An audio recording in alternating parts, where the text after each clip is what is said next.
Welcome to Bedtime Finance Stories. Tonight, we turn to a quiet reflection titled Calm Wisdom from Financial Crises. Bedtime Finance Story. In the stillness of night, we will explore how the storms of markets, the sudden tightening of credit, and the chill of economic winters have shaped not only numbers on a ledger, but also the rhythm of human life. Crises, though heavy in their arrival, often leave behind lessons etched in memory. Reminders of balance, of preparation, of the fragile thread between fear and resilience. As the lamp glows gently on the desk, we step away from the noise of headlines and look instead at the slow patterns beneath. The tide of debt and repayment, the theater of speculation, the long winters of deflation, and the quiet repairs that follow.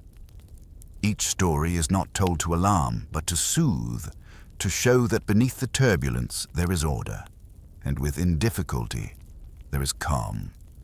So let us take a slow breath, let go of urgency, and listen to the lessons of time. Now, let us begin. Calm Wisdom from Financial Crises. Bedtime Finance Story. Calm Wisdom from Financial Crises. Night Ledger, Slow Tides. At this late hour, the room is simple: a desk, a small lamp, and a ledger whose spine has learned the weight of many hands. The window opens toward a quiet street where the wind moves as if it were counting. You can hear the faint rhythm of a clock somewhere down the hall, patient and precise. In this stillness, money becomes easier to understand. Not as a spark, not as a shout, but as a long breath that enters and leaves a household, a business, a city. Income arrives, expenses go. Savings settle like silt. Debts roll in and out like a tide that is older than any calendar we keep. When the tide swells too quickly, people call it a boom. When it draws back too far, they call it a crisis. But the water, indifferent to names, keeps its slow conversation with the moon. If we let our shoulders drop, if we let our jaw unclench, we can look at crises without the bright glare of headlines. We can see the simple mechanics that repeat: confidence growing awkwardly tall on thin feet, leverage stretching those feet with borrowed length, a small shock arriving, then the wobble, then the fall. We can watch how panic is less a scream and more a tightening, a stop in the usual flow of trust. The ledger on the desk knows this. Every line, every entry is a statement about time and promise. Someone paid today to be free tomorrow. Someone borrowed today to be stronger tomorrow.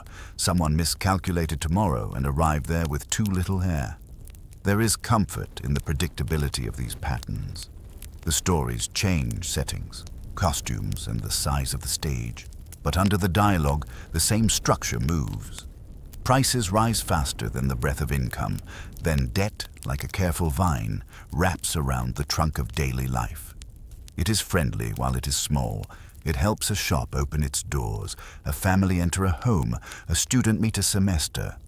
Later, if income loosens or rates shift, the vine tightens, reminding us that support and constraint are twin parts of the same plant.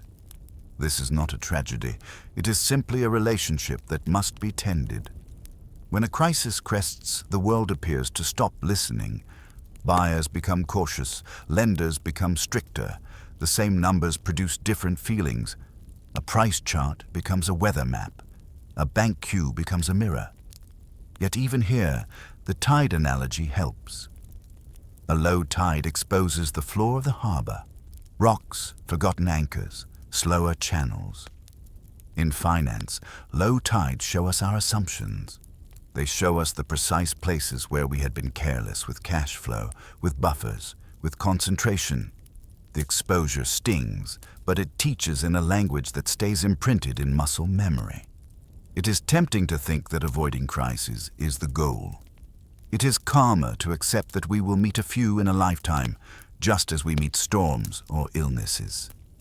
Preparedness is not paranoia. It is the gentle design of margins. An emergency fund is not an argument with the future. It is a handshake. Diversification is not mistrust in a single idea. It is a respect for uncertainty. Fixed costs kept small are not deprivation. They are a kind path through lean seasons. These ideas are not dramatic on their own, which is why we forget them in good weather. But in difficult nights, they behave like a warm coat at the foot of the bed, quiet and ready. So we open the ledger and write the date, the flows in, the flows out, the reasons, the fragile hopes that sit under each number. We promise to keep the handwriting slow, the categories simple, the review regular. We will let small habits form their own tide, one that does not chase, does not clamor, does not brag. A crisis, when it arrives, will still arrive, but the room will be familiar, and the tools will have a place, and the lamp will work. A short reflection before we turn the page. Crises are not messages of doom, they are reminders of limits and balance. Tonight we learn to breathe with them, not against them. The theater of speculation, seen from the balcony. Imagine an old theater where markets perform their favorite plays. The velvet seats are filled with investors and savers, each holding a small program with the same plot lines under different titles. On stage, the fever of a new thing. Long ago, it was a simple bulb and a promise of rarity. Later, a colonial venture with maps and rumors. Then, railways, radios, computing chips, internet addresses, social platforms, crypto tokens, green innovations. The props change, the script repeats. Prices climb, not because wheat has turned to gold, but because stories have turned to certainty. The applause of buyers becomes its own percussion. As seats fill, more people rush in, not wanting to miss the chorus everyone says is coming. From the balcony, the view is less thrilling, but more complete. You can see that the orchestra is tempo, the conductor is credit, and the violins are confidence. When the tempo accelerates, credit supplies rhythm faster.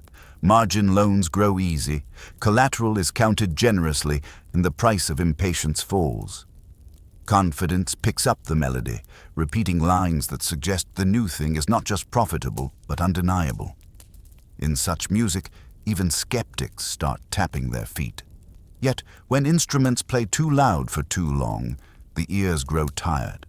All it takes is a minor sour note, a missed shipment, a regulatory letter, a default somewhere else, for the audience to remember they are watching a play, not a sunrise.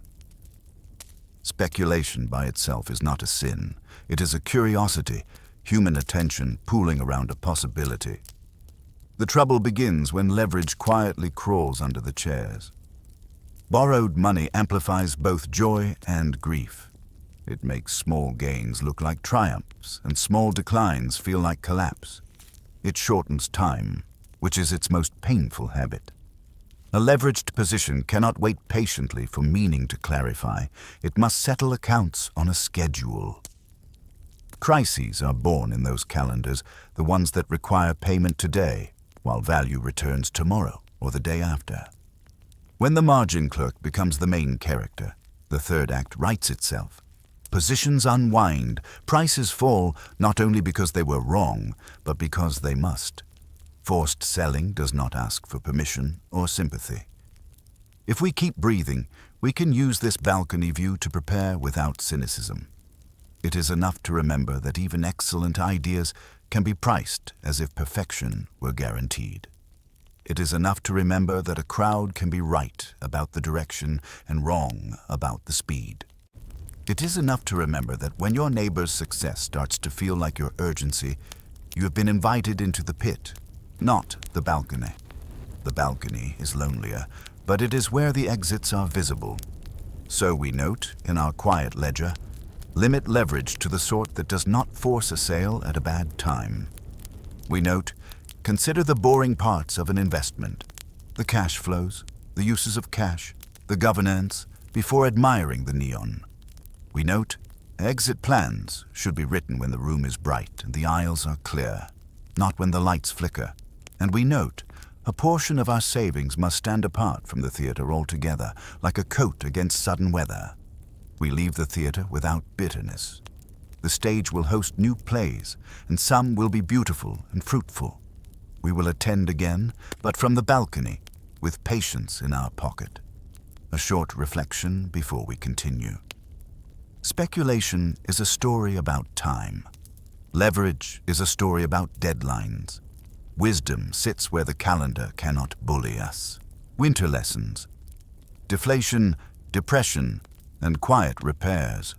Now we walk into winter, not the calendar's winter, but the economic one, when jobs are scarce, prices stop rising, and money itself feels heavier. In such winters, people hold their currency the way travelers hold their last matches. Prices, tempted by caution, begin to drift down. Businesses discover that the wage they offered last spring will not fit the revenue of this season. Debts grow more expensive in real terms, because each unit of money can buy more, while the debt's face value refuses to shrink. This is the slow cruelty of deflation. It rewards holding still, even as obligations demand movement. In the quiet of such seasons, confidence does not crash with a sound. It leaks. A shopkeeper delays an order. A factory delays a hire. A family delays a purchase. Each delay is microscopic on its own, a single snowflake that will melt upon the tongue. Together they drift, settle, and become a weight that requires shovels. The paradox is old. Everyone, trying to be prudent alone, becomes harmful in a group. This is the social arithmetic of downturns. Yet winter is also when the architecture of endurance is most visible. Communities that keep credit local, neighbors trusting neighbors, often maintain small circulations that national indicators miss. Households with low fixed costs turn the thermostat down rather than break the radiator. Businesses that married their debt to durable cash flow avoid the humiliation of fire sale prices. The lesson is not to glorify winter or to declare suffering noble. It is to respect structure, to build in thaw, knowing freeze will come. In history's longer ledger, great panics and depressions leave behind careful reforms. Some rules about reserves, some norms about disclosures, some limits on the speed at which dominoes may admit they lean. These repairs are not perfect. Rules cannot imagine every angle. But after each winter, the average house on the street, household, bank, regulator, learns where it was cold and adds insulation there. That is all a repair is, a layer added by memory. In personal finance, winter encourages a style that does not disdain growth, but favors survival. An emergency fund holds the line between an event and a crisis. Diversification accepts that not every field in the farm will bear at once. A willingness to take smaller, steadier opportunities early, upgrading skills, expanding networks, practicing frugality without meanness, creates the kind of income that does not evaporate at the first frost. None of this is spectacular. That is why it works. Spectacle is comfortable in summer. Structure is necessary in winter. When the thaw comes, as it usually does, the first green shoots are not speeches. They are orders arriving on loading docks, the sound of a cash drawer closing, a landlord receiving a check that is not late. Recovery is always ordinary up close. It is the restoration of routine, the return of the rhythm that had become a limp. We stand at the window and watch a thin sun loosening the icy edges of the street. The world does not owe us a certain temperature. It offers cycles. We do not owe the world optimism. We owe it steadiness. A short reflection for the road ahead. Winter narrows our vision until we see structure. Let us build it in every season so winter finds us already warm. Edges and echoes, currency, maturity, and the shape of risk. We turn to a different geometry of crisis, the kind drawn not on price charts but on balance sheets. On one side of the page, assets denominated in one currency, arriving in cash at certain times. On the other side, liabilities, denominated perhaps in another currency. Due sooner. Between them, a quiet mismatch. It is small at first, like a seam you can barely see in dim light.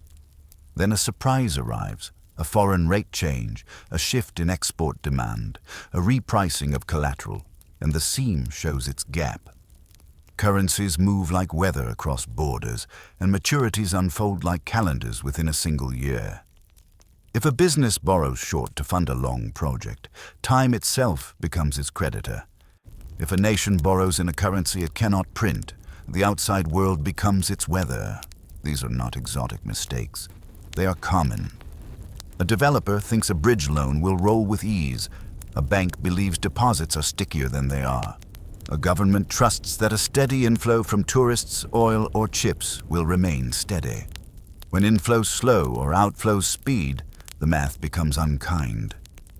Liquidity, that comforting word, transforms into its true meaning, the need for cash now. The calm wisdom here is to be precise about the shape of risk, not just its size. A portfolio might boast a moderate average risk while hiding catastrophic correlation under stress. A business might have ample collateral and yet lack the kind that sells in a hurry. A household might own a home with generous equity and still be poor in liquid terms. The details of when and what format are as important as how much.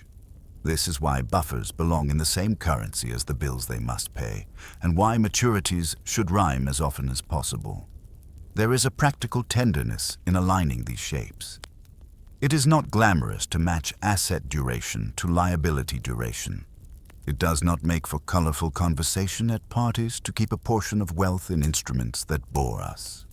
But when the wind strengthens, boredom proves its secret strength. It does not panic, it does not force a sale, it does not demand attention. It sits like a calm friend in a crowded room, ready to leave when you are. At a national scale, the lesson is similar but carries more faces.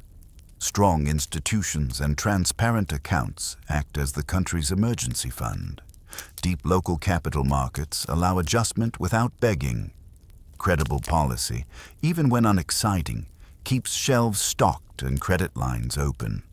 If this sounds dull, that is because good plumbing is dull until it fails. The soundness of pipes is never headline material, and yet every crisis finds its way to the basement. On our desk, we add another note to the ledger. In growth, do not hide behind averages. Inspect the edges, the echoing corridors where a problem can travel faster than expected. Ask, if this line item must be sold tomorrow, who will buy it at this hour? If this currency changes by a painful %, which promise breaks first? If this debt comes due in March and the harvest is in June, what will we sell in April? These questions are not pessimistic. They are humane. They prevent sudden harm. The wind quiets. We remember that most days are ordinary and do not test the system, but we adjust in ordinary days so the system is ready for the few that will. A short reflection as we return to the lamp. Risk is not only magnitude, it is shape. We survive by matching our shapes to the weather we expect, and by keeping a coat for weather we do not. The soft power of habits. Buffers, rebalancing, and optionality.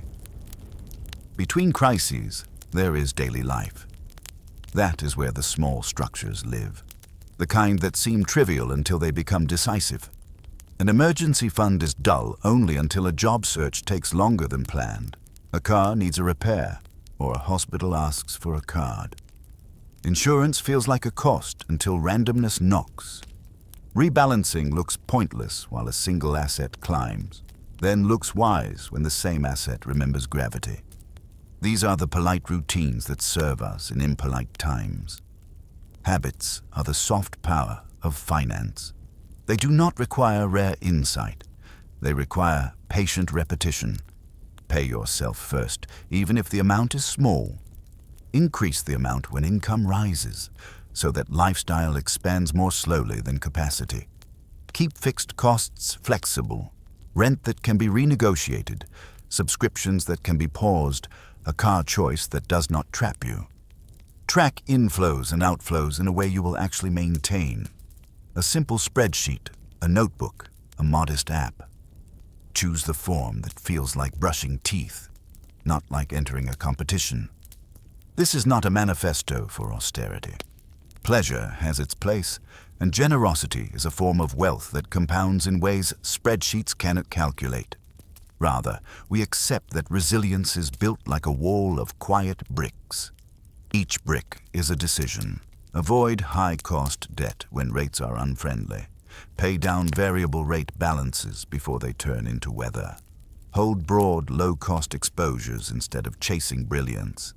Rebalancing, selling a little of what grew, buying a little of what lagged, feels counterintuitive because it contradicts recent emotion. That is exactly why it is useful. It harvests exuberance before it ferments, and it waters fields that might bear later. Optionality is the habit's cousin. We can design our lives to retain choices, skills that travel across industries, savings that buy time when a pivot is needed, networks that provide new doors when an old one shuts. Optionality is a light suitcase. You can walk farther with it.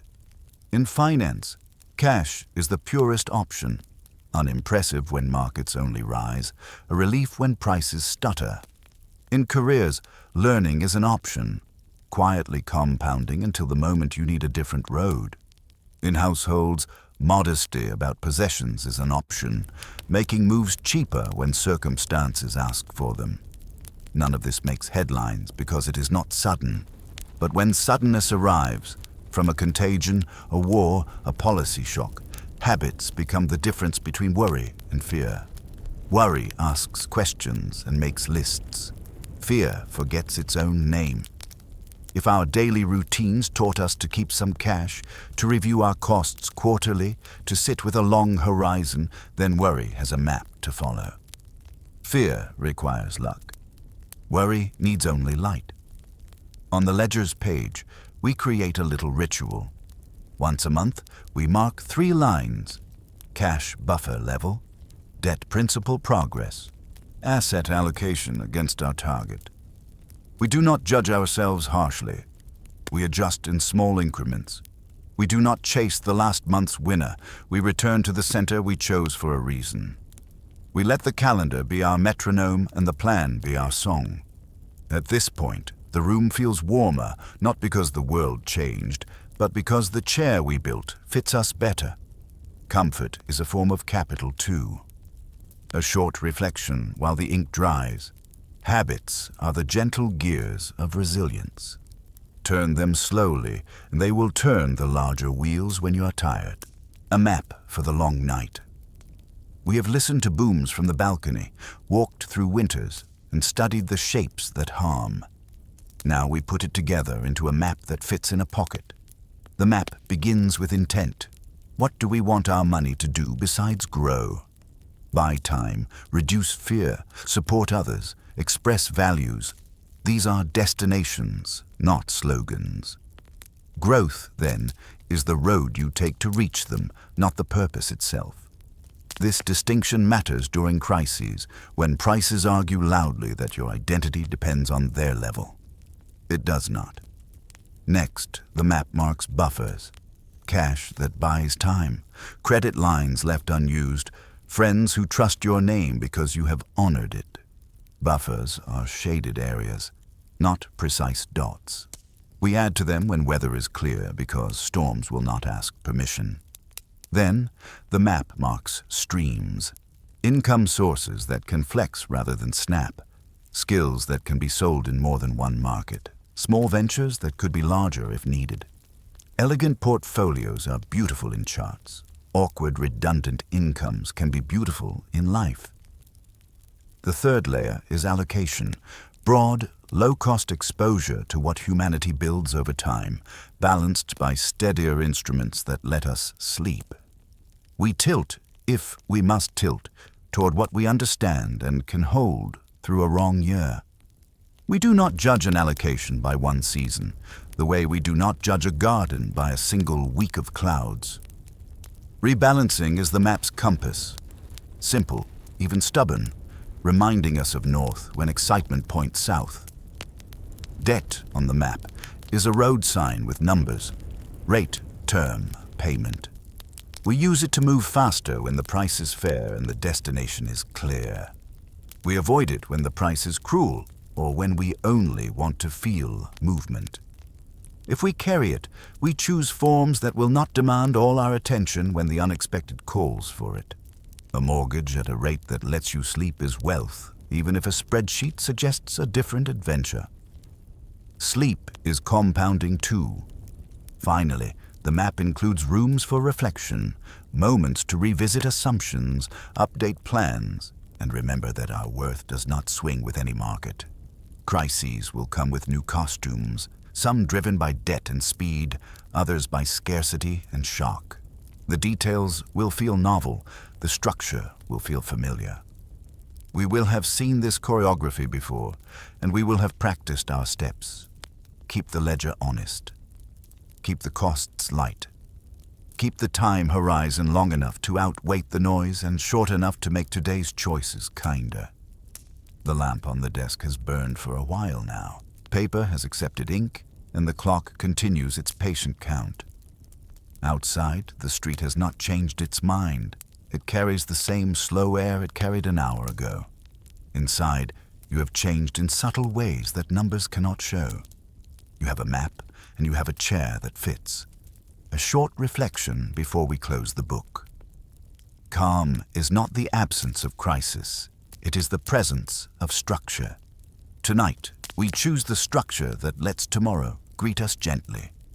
The weight of memory. Crises never fully disappear. They leave behind patterns like rings inside a tree trunk. Each generation carries its own memory. Grandparents who remember breadlines, parents who recall mortgage rates that bent them, children who absorb whispers about lost jobs or silent dinners. Memory in finance is uneven. It fades during long summers of growth, then returns abruptly with the first chill of downturns. The wisdom of memory is to keep it alive gently, without letting it harden into fear. A household may recall the hardship of one crisis and respond with an emergency fund. A nation may recall the collapse of its banks and respond with stronger reserves. These echoes are not accidents. They are the way survival teaches.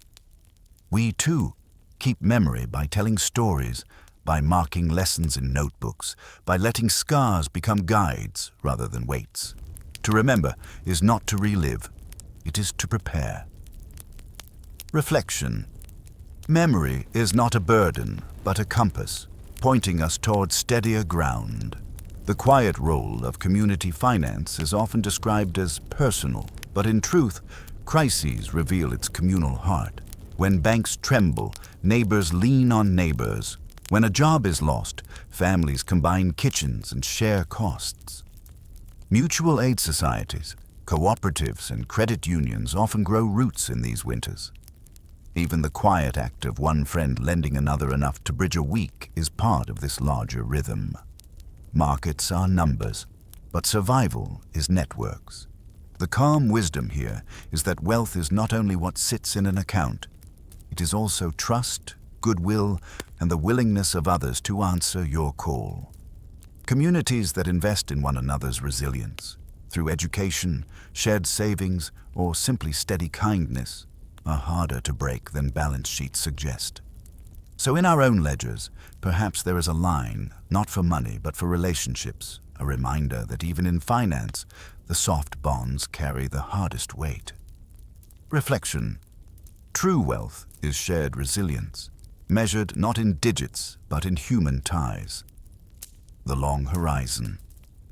When the noise of crisis settles, when markets repair their footing and households slowly rebuild, we return to the idea of horizon. The horizon is long, calm, and uninterested in daily volatility. It asks, what do we want our decades to look like, not our days? The long horizon encourages patience. Investments that feel fragile in the short term strengthen when stretched across years. A savings plan that seems slow becomes powerful when seen in generational light. The long horizon is a balm. It softens the jagged edges of short-term panic and restores perspective. Those who keep their gaze on the horizon do not avoid every storm, but they do not lose their map in the rain. They accept detours, knowing the destination is unchanged. Reflection. The horizon is patient. It teaches us that time, not panic, is the truest ally of finance. The gentle lamp. The lamp on the desk glows softer now, its oil nearly spent. The ledger lies open with entries from past crises, present habits, and future hopes. The air carries no urgency, only the steady rhythm of a world that has seen countless storms and countless dawns. Calm wisdom from financial crises is not a promise that pain will vanish. It is a reminder that structure, memory, community, and patience can turn pain into lesson into resilience, and resilience into quiet strength. So we close the ledger, adjust the chair, and let the night carry us toward rest. The numbers will still be there tomorrow, but tonight we are free to sleep. Reflection. Calm is not the end of storms, but the decision to keep our lamp steady through them.